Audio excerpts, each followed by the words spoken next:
Terbangun di suasana ramai terminal di kabupaten ini, aktivitas mencari nafkah sudah dimulai di mana para pedagang dan pengamen juga para pekerja di terminal mulai semakin ramai walau hanya beberapa bis di sini.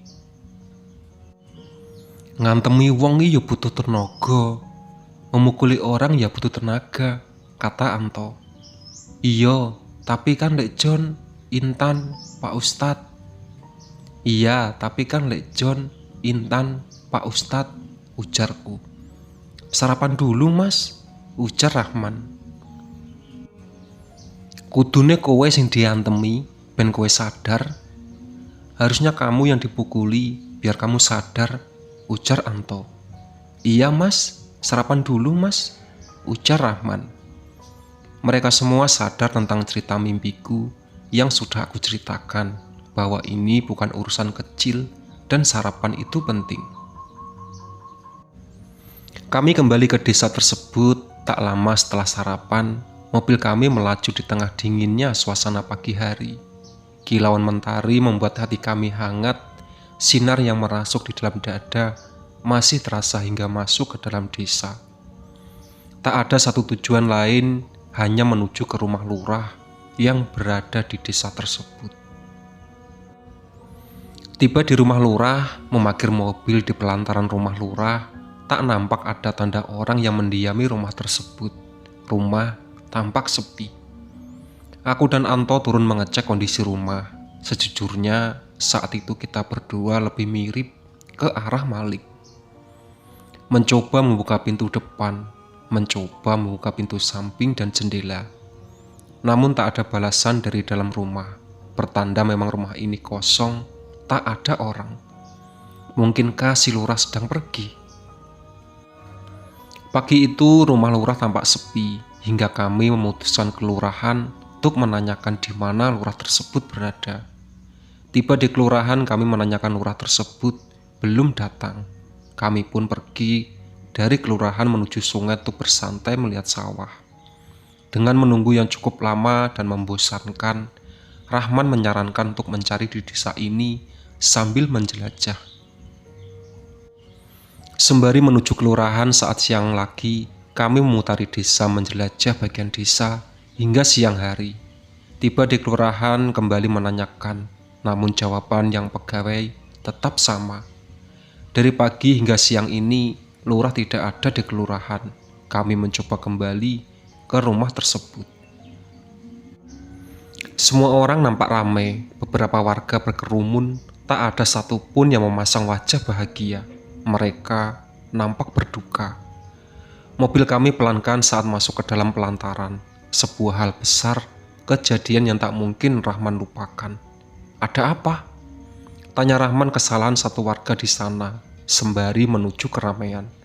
Pak Ustadz meninggal, jawab warga tersebut. Lurah Endi, aku harus ngomong.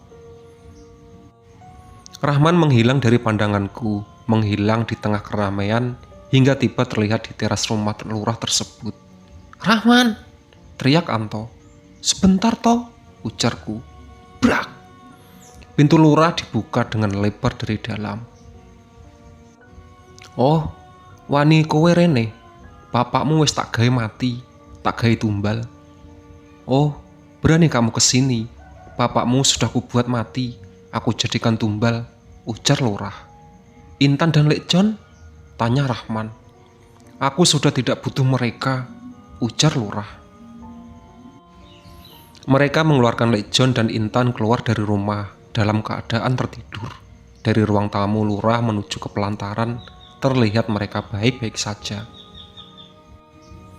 Namun Intan dan Lek John terlihat tertidur lelap, berharap keduanya baik-baik saja di teras. Aku mau tanya, pesugihan mana yang kamu jalani? Ujar Anto. Pesugihan bambu besar sungai, ujar lurah.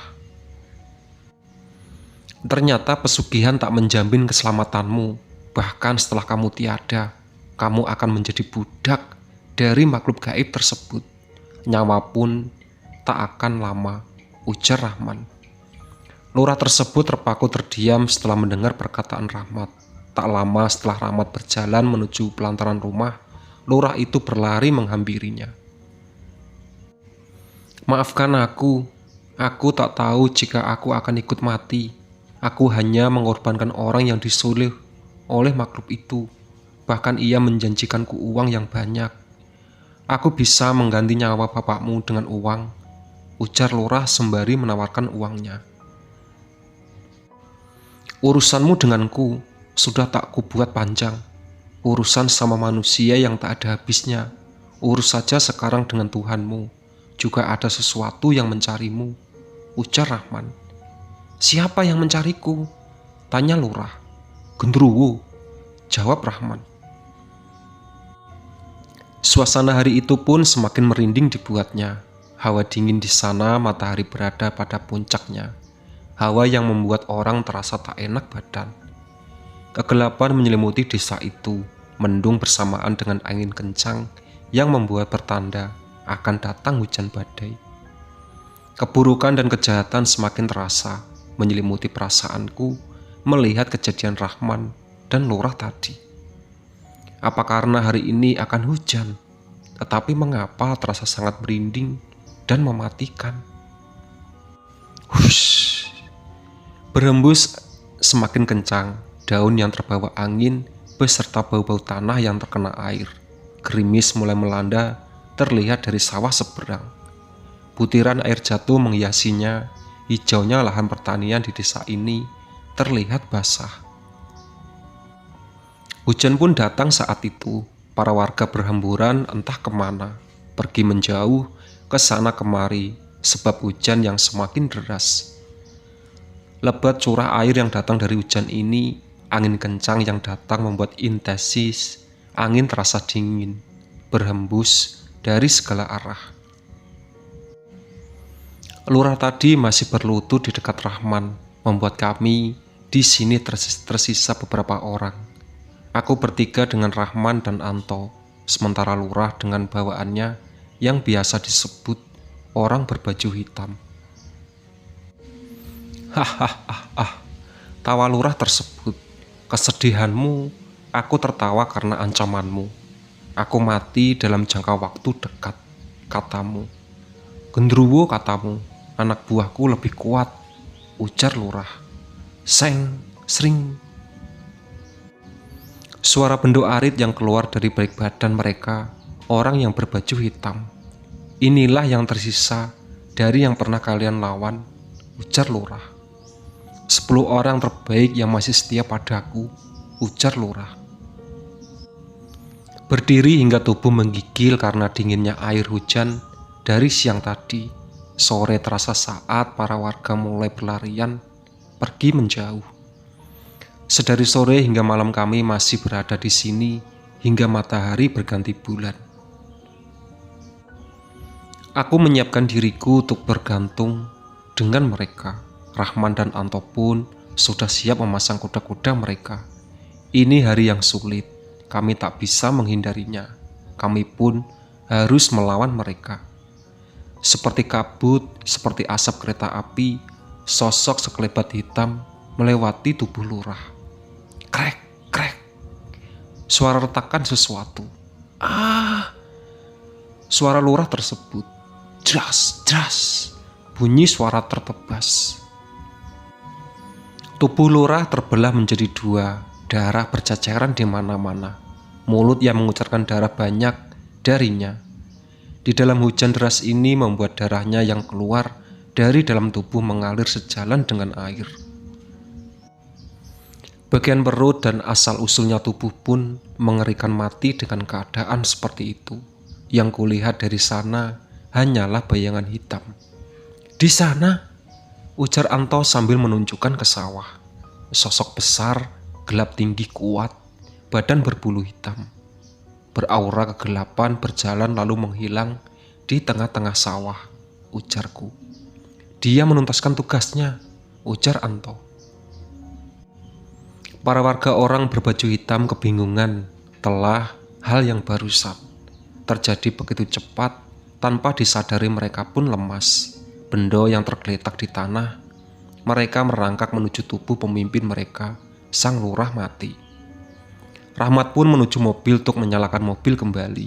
Aku dan Anto pun menuju Lek John dan Intan yang masih tertidur di teras Pak Lurah, membopong mereka menuju mobil. Anto beranjak dari mobil meladeni pukulan dan tendangan orang berbaju hitam. 2 dari mereka terhempas jatuh ke tanah mengerang. "Bawa mereka dulu, Man," ujarku. "Aku tak mungkin meninggalkan Anto sendiri di sini," ujarku. Brum.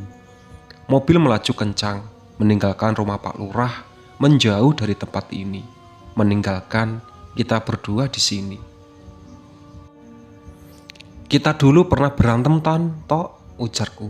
"Sewaktu SD dulu kan," ujar Anto. "Sudah lama gak begini. Sewaktu tawuran dulu kita sering menang," ujarku.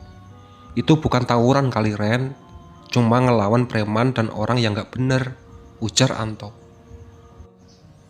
"Kita pernah bertengkar hebat saat SD, hingga saat berpisah saat SMP. Bertemu dan berbaikan saat SMA kita pun sering bersama.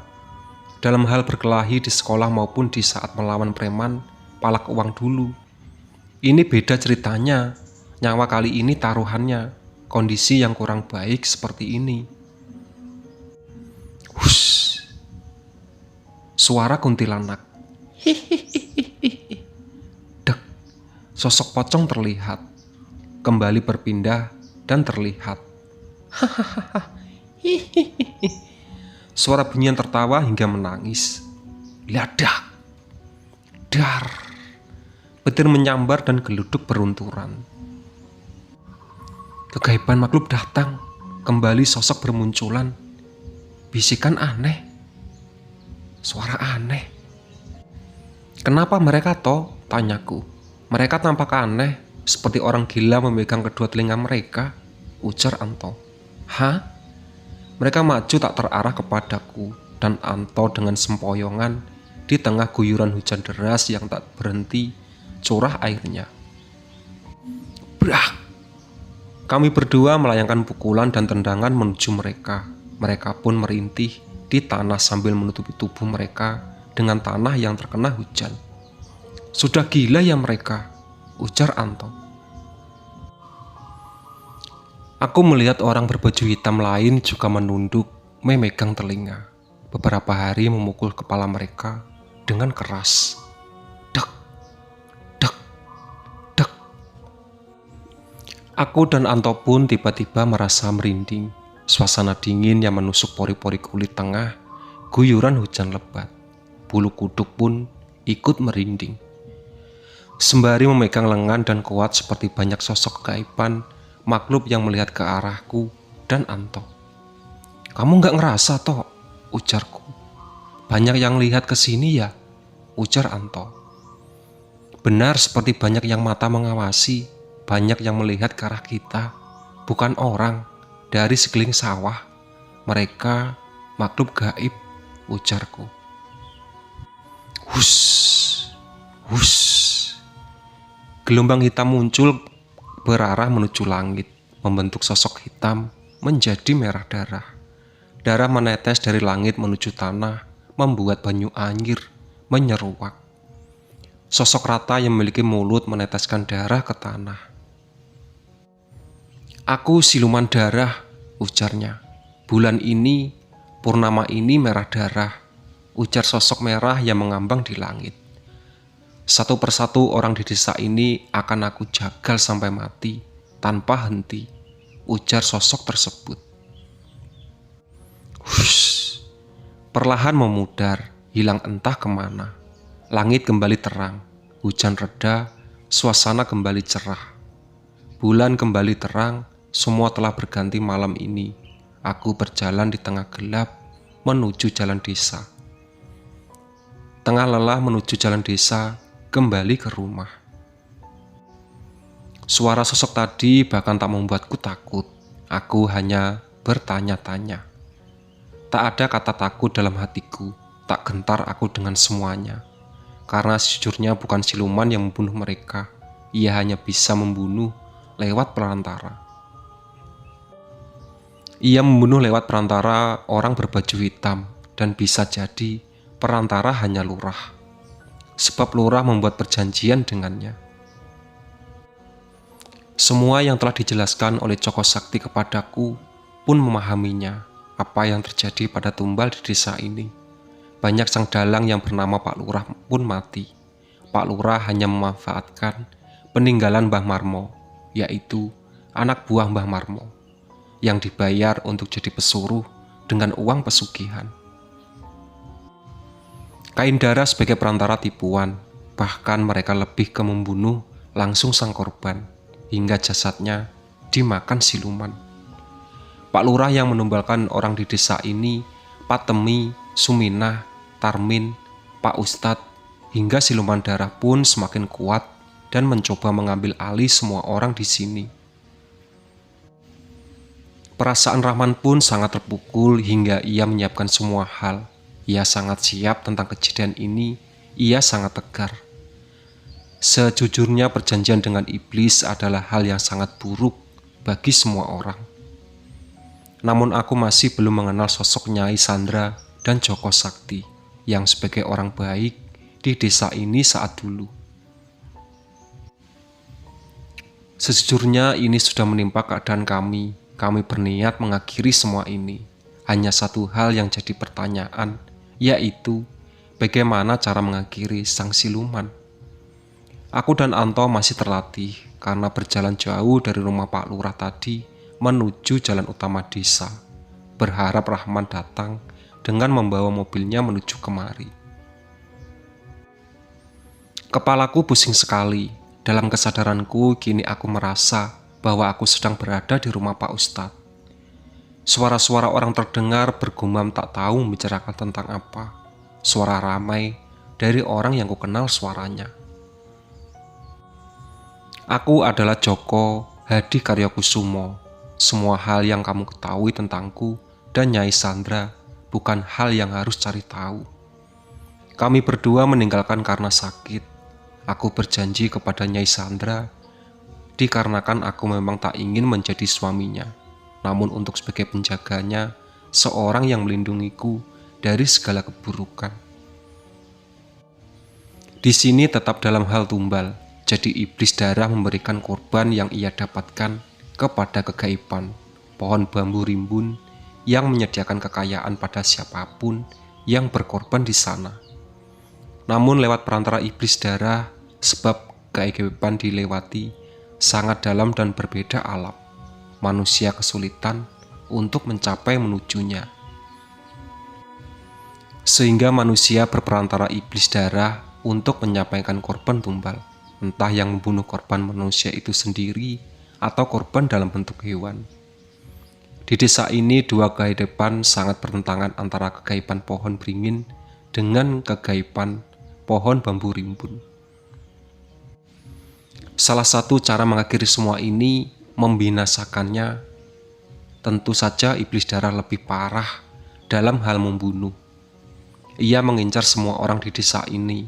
Semua keajaiban pohon beringin hanya ingin tinggal di pohon beringin tanpa diusik ataupun ditebang pohon yang berumur ratusan tahun.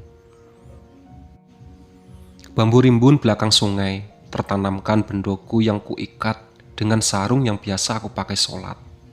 Bakar pohon bambu yang kutancapkan bendo, carilah bendo tersebut, bawa bendo dan sarungnya pergi menjauh. Ingat satu hal, bakar pohon bambunya, bakar jadi abu. Aku merasa terbangun dari tidurku, namun selayaknya ini adalah mimpi yang nyata. Aku melihat semua orang baik-baik saja. Ada Lek John dan Intan terduduk dan tersenyum melihatku terbangun dari tidur panjang. Anto pun merasa senang dan memelukku. Aku merasa ada yang aneh. Rahmat pun senang. Teringat pesan Joko Sakti tadi, aku harus segera melaksanakan tugasku. Hari terlihat siang, terang benderang menyinari panas layaknya siang pada umumnya. Perasaanku mengambang. Haruskah aku bakar pohon tersebut? Secara terang benderang pun membulatkan tekadku berlari menuju ke rimbunan semak belukar rumput panjang. dan dahan pohon yang memegangiku mengganggu perjalananku. Menembus belakang hutan menuju sungai yang berderet, beberapa pohon bambu rimbun. Tak mengenali satu sama lain, tak mengetahui satupun nama pohon bambu yang asli, yang menjadi tempat tinggal juga seperti Joko Sakti sebelumnya bercerita kepadaku. Aku pun berlari ke sana menuju ujung dari pohon bambu di sepanjang sungai, berlari dan terus berlari. Berlari tanpa henti, tanpa lelah, membuat ragaku semakin melayang terpisah dari jiwa dan kesadaran pikiranku. Semua pohon bambu yang kulihat di sana tampak sama, tampak tak berbeda dengan yang lain. Berdiri di sini merasa hawa hebat, menghembus dadaku. Menusuk dalam dada membuatku terasa sangat dingin dan membeku tak karuan. Hawa suaranya dingin. Kembali mengingatkanku tentang ketakutan akan kematian, hawa yang mencekam menyelimuti kegelapan, hal kegaiban. Jeras, cerak. Menyalakan korek untuk membakar obor yang kubawa, tak bisa kulakukan semudah itu. Hush. Aku pun berlari menjauh dari angin yang membawa dingin.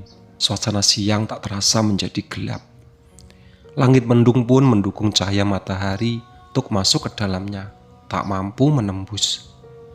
Kegelapan yang hadir di siang hari itu membuatku berkeringat di tengah-tengah hawa dingin yang makin merobek-robek, pertahankan oleh bajuku, seakan tak mampu membuatku hangat. Air yang menetes dari pohon mengalir semakin deras curah airnya. Hujan menyambar, bagaimana caraku untuk menyalakan api? Akankah semua ini hanya rasa takutku? Aku mencoba mencubit diriku, memukul, hingga melukai lenganku. Benar saja, aku tak sedikit pun merasakan sakit. Ini semua hanya mimpi. Bagaimana mungkin rasa takutku akan keaiban yang mencoba mengagalkan niatku untuk membakar pohon bambu. Pohon bambu berderit-derit menimbulkan suara yang bersautan antara pohon satu lainnya. Semua pohon di sini sama. Lantas, di mana sarung dan bendot Joko Sakti? Aku pun berbalik belakang. Tepat di belakangku berdiri, ternyata aku memahami satu hal. Itulah sahabat cerita dari Tumbal Pesugihan di Sojagal. Ditunggu part selanjutnya. Oke.